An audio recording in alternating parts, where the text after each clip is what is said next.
یک مطلبی که در این زمان، در این چند روزی که ما و شما شاید از صحنه های تلویزیون ها، از پرده های تلویزیون یا از طریق واتساپ ایمو وسایل دستداشته خود شاید مشاهده کرده باشیم که در کشور همسایه ما تاجیکستان پوشش حجاب و برقع در اونجا منع قرار گرفته.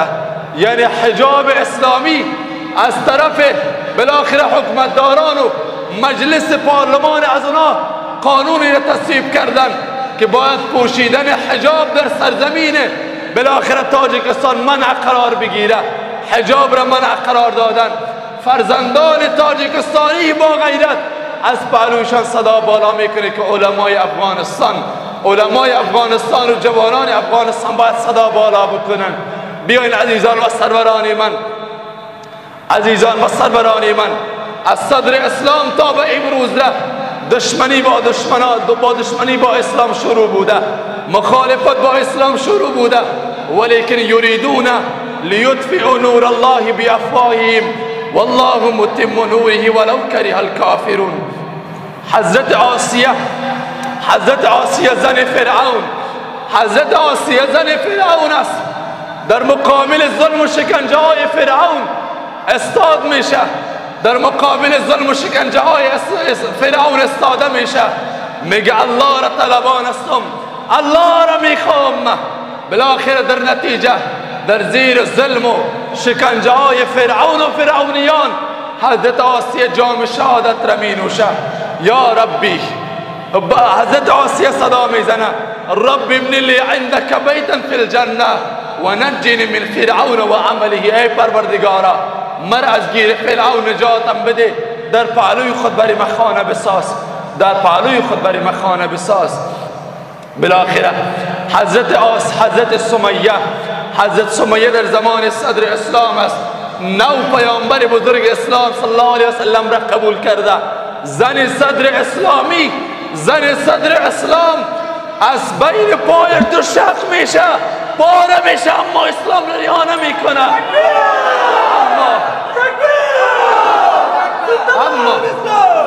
اما اسلام را رها نمیکنه. اما پیرداری سردار دو عالم را، محمد رسول الله را پیرویش رها نمیکنه. ببین عزیزان و سروران من، حضرت سمیه بدنش پاره میشه، اما پیرداری اسلام را بر دوش داره.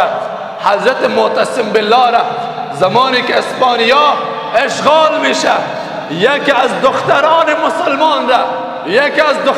مسلمان را دشمنان اسلام پیش رویش را میگیره، به شمشیر خود را از غلاف بیرون میکشه. دشمن اسلام حجاب و عفت زن مسلمان را میدنه و از بین میبره. حضرت معتصم بالله را این زن مسلمان از اسپانیا صدا میزنه که وا معتصم، ای معتصم بالله، حجاب ما دریده شد، عفت ما دریده شد، حیای ما دریده شد، چرا به صدای ما جواب نمیتی؟ حضرت معتصم بالله از اونجا حرکت میکنه، از سرزمین های اسلامی جیش و لشکری خود را آماده میکنه و حرکت میکنه. میا خواهر مسلمان را پیدا میکنه. میگه خواهر عزیزم، آیا به داد تو، به صدای تو معتصم لبی گفت و یا خیر؟ به صدای تو معتصم لبی گفت و یا خیر؟ میگه بله خیر. ببینی از عفت زن مسلمان دفاع کرده میشه، از خواهر ناموس مسلمان دفاع کرده میشه. عزیزان و سروران من، ولیکن در کشور همسایه ما تاجیکستان، زمانی که خواهران مسلمان، یک خواهر مسلمان را نوار تصویری شب فرستادن دوستا برم، زمانی که نگاه میکنی حجاب بر تن داره، حجابی که عایشه صدیقه مادر مسلمانان چقدر به خاطر از او زحمت کشیدن. حضرت فاطمه الزهرا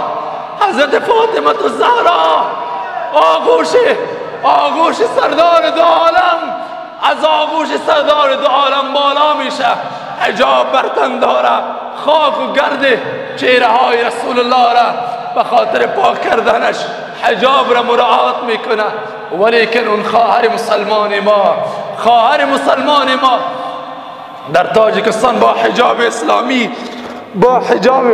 اسلامی حرکت میکنه. زنان بی حیای دیگر پیشروی از اون را میگیره، تمسخرش میکنه، میگه حجاب منع است، پوشیدن حجاب منع است. ای غیرت مسلمان، ای عفت مسلمان، ای غیرت ما جوانان، ای غیرت ما مردان مسلمانی که ما زنده هستیم. در زندگی ما یریدون لیطفئوا نور الله بافواههم والله متم نوره ولو کره الکافرون. دشمنان اسلام در صدر اسلام تلاش کردند که نور اسلام را خاموش بکنن، اما نتوانستند. تا به امروز نتوانستند. در این زمانی که ما زنده باشیم نور اسلام خاموش شود. اون خواهر مسلمان با حجاب ما به حجابش توهین و تمسخر کرده شود. در روز قیامت به حضور سردار دو عالم استاد شویم، به حضور حضرت عمر استاد شویم، به حضور حضرت علی کرم الله وجهه استاد شویم. چه جواب بتیم؟ جوان عزیزم چه جواب بتیم؟ در او زمان نور اسلام را خاموش کرده نتوانستند. دشمنان اسلامی که این زمان ما میبینیم در مغاره های کوپنا برده بودند، ولیکن در این زمان غیرت و جرأت را از کجا کردند؟ لحظه که سرزمین اندلس به توسط دشمنان اسلام از سال 1492 میلادی زمانی که اشغال شد مرکز مسلمانان، از اون لحظه تا به امروز بر بالای مسلمانان جهاد فرض شده. بر بالای مسلمانان جهاد فرض است، به نیت از اینکه آزادی فرزندان اسلامی، به نیت از اینکه سرزمین های اسلامی در زیر بیرق لا اله الا الله محمد رسول الله باشه. ببین عزیزان و سروران من، یریدون لیطفئوا نور الله بافواههم والله متم نوره ولو کره الکافرون. ولیکن دشمنان اسلام از صدر اسلام تا به امروز یریدون لیطفئوا نور الله بافواههم، اراده این ندارن که نور اسلام را خاموش بکنن، ولیکن والله متم نوره ولو کره الکافرون. الله نور اسلام را کامل میکنه، الله نور اسلام را مکمل میکنه. اگر چندی که دشمنان اسلام بدبین اسلام بوده باشند، اگر چندی که دشمنان اسلامی را نخواهد